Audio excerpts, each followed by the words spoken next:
Goodness gracious. Let's move on to Seattle. Now, there are a few people who I'm sure are probably wondering, okay, what's the sigh about, right? Why are we starting to get a little bit antsy about the Seattle roster? The big thing for me is that Seattle has been not just a talking point for the entire Call of Duty community, but they have been a major talking point here and off the break and on previous programming that I've been a part of, always talking about Seattle. And the reason why I've talked so much about Seattle is that I feel like I've nailed it with them.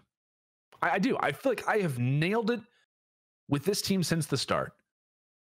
When this team originally formed, people thought top 4 team. Now, that's what it was. Regardless, I mean, you can go back, you can look at the Reddit threads, you can go back and look at the tweets. It was constant there.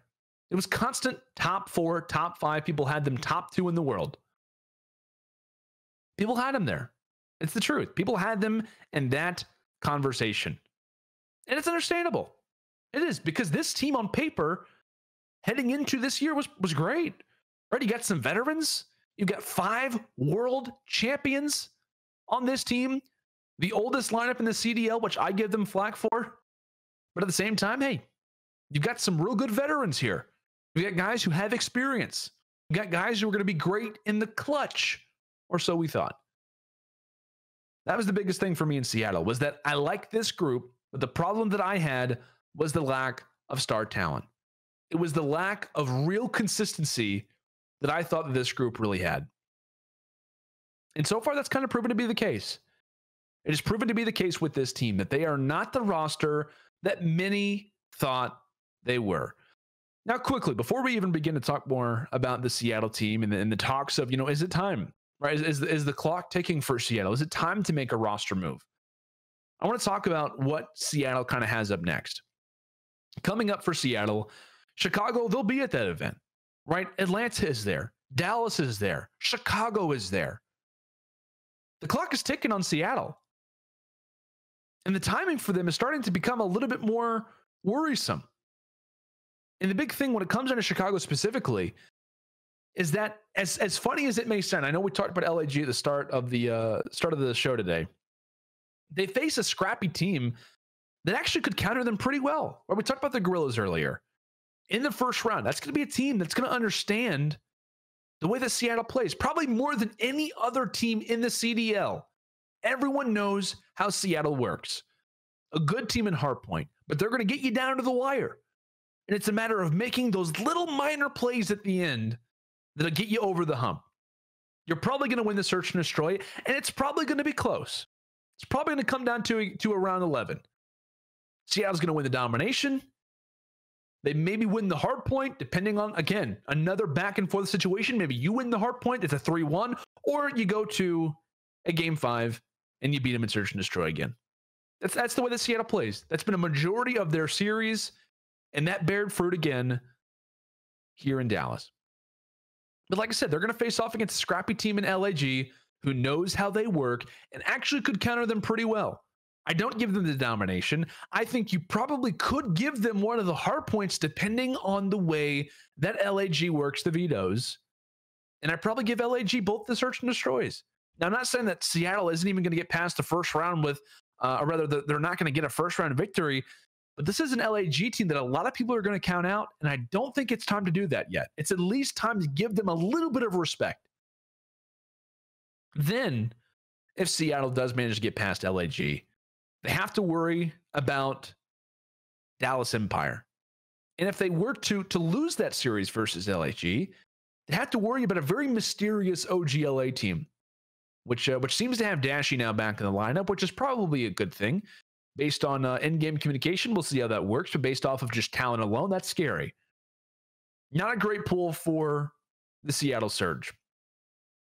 Seattle so far on the year, for those who are very familiar with this team, are going to be somewhat familiar when it comes down to these records.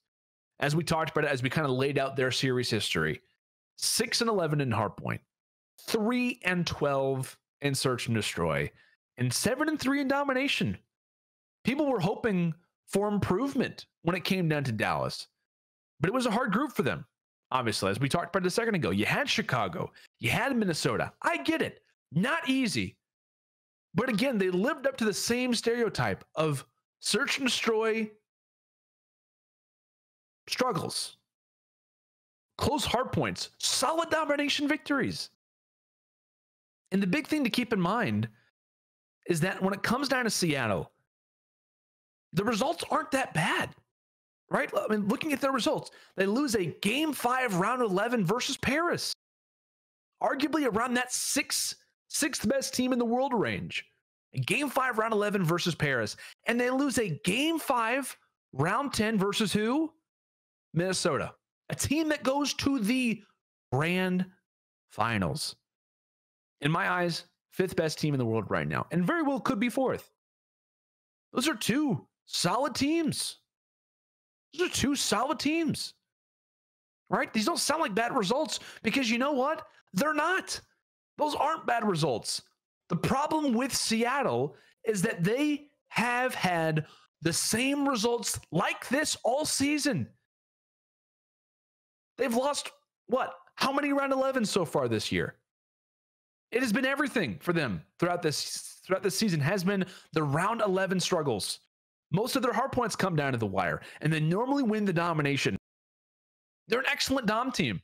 And for people that say, oh, we'll give it time, right? They haven't played Atlanta. They haven't played Chicago yet either. Exactly. Thank God they haven't, because if so, they'd have 2 more losses. This isn't time to see, oh, well, let's see how this goes. The results are the same. The results are literally the exact same for the events that we've had. The progression, I get it. They're so on the cusp of walking away with victories, but it's the same thing over and over again. Don't give me the convo of, oh, they haven't played the teams in the world yet. We'll see how they play against them. What's going to happen here, right? They're losing series versus teams that they should arguably beat.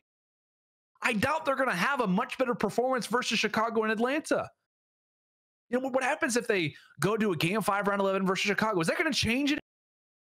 No, it's going to pretty much remind me of the same thing, that Seattle should be better. Seattle on paper does not look like a horrible team. They're losing hard points, 250 to 200 plus. It's not bad. It's not bad at all. They're losing search and destroys from round 11. They're winning dominations. Upcoming home series for Seattle. It's going to be rough. I'll be honest with you. It's not going to be easy for Seattle, a team that isn't really blessed with a great schedule for the rest of the CDL this season. Obviously, they're going to be in Chicago, as we labeled it, one of the most difficult tournaments of the entire season that still exists. There are probably 3 that I kind of have on my radar. And the problem with Seattle is that there aren't all 3 of those. In Chicago, they've got Dallas, Atlanta, Chicago to worry about. Whenever they're at their own home series, Huntsman and Rocker to worry about, which may not be the worst thing in the world. I'll give them that. Huntsman and Rocker, or rather Huntsman and Rocker. I think I said Huntsman in Chicago. My apologies. Huntsman and Rocker, still not the worst thing in the world. Nonetheless, you move forward. Minnesota, Atlanta, Rocker, Dallas, in their group. Oh, in their group. Seattle, Minnesota probably not looking all that great. London, Dallas, and Florida. Not horrible. And that's the reason why I said earlier, Florida, they got a real chance to make it to the grand finals again in London. Seattle, a real chance to maybe make a run when it comes into London. But like I said, Chicago, you have Dallas, Atlanta, the Huntsman, Seattle, Huntsman and the Rocker, Minnesota. You have Atlanta, Minnesota, and Dallas in your group. London is doable. Toronto, not a chance. Chicago first round. Atlanta, Minnesota, Florida, and Dallas are also in this tournament. Teams you have to worry about.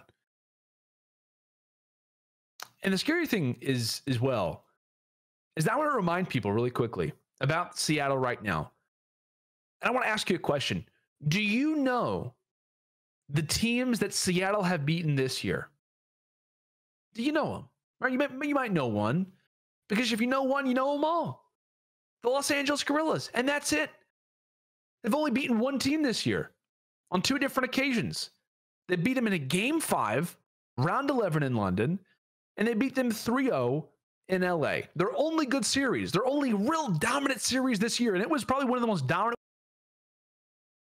was versus the LAG in LA. The problem with Seattle is that time is running out. The clock is ticking on the Seattle Surge. Now, I have heard from a few people that are very close with a few different organizations, and I've heard that there is talk around the league that something may be happening with them. Something may be brewing for the Seattle Surge, which I think is probably a very good thing. And to that, I probably say it's probably about time, to be honest with you. It's probably about time that we see something really happen with the Seattle Surge. And as I've labeled it, and I haven't heard anything about particular players that they're going after. All I've heard is that there are talks going on throughout the league about possible options, and I've heard that from a few different people. Typically, when that happens, it usually is the truth. And the ideal player that I mentioned, actually at the very start of the season, the ideal player that I feel like they needed to go after was the young SMG, right? The young SMG, slang first mentality, can roam, get work done, can learn from the veterans on this team, because there is a lot to learn from when it comes down to the rest of the guys on. A lot to take from when it comes down to this group. But this is a team that needs to make a move. Again, I've said it since this roster originally formed. Too many secondary pieces. Too many secondary pieces. They have great players that can be there to assist stars. Octane needs help. It has never been more accurate when we saw that graphic pop up, which actually that graphic that popped up on the CL stream that labeled how great Octane has been this year are the same stats that I labeled off leading into Dallas, right? Leading into the prediction show that we had here on Off the Break. Octane has looked like one of the best players in the world, and it is scary the fact that he's actually making a case for MVP despite being on arguably one of the worst teams in the CDL. Give him some help. Same thing just happened in Florida. What happens? Inconsistent players. They add in Pharaoh. Team is rejuvenated. And that's teaching them something. That's teaching the league something. A dominant AR needs help. The dominant AR needs someone to go alongside him, because that's going to change everything for this team. It really will. Right? You have a lot of players on here that can really do some damage if they have that one guy who's relied upon to get kills. Apathy can thrive off of that. Slack can thrive off of that. And as much as I liked Pander, the move that he made, it's just not enough. I'm not saying that Pander is the person to replace, but I'm saying it's just not enough yet. We still need more from them. We still need more from Seattle. This is a team, like I said, needs to make a move. Too many secondary pieces. They need more heavy hitters. They need more playmakers. A young SMG is what I think this roster needs. And according to what I've heard around the league, it very well could be possible that Seattle Surge could be making moves. But I'll tell you what, it's not going to be an easy rest of the season for the Surge. Like I said, 3 different events that are probably going to be the hardest of the rest of the year, and the Surge are involved in all 3 of those.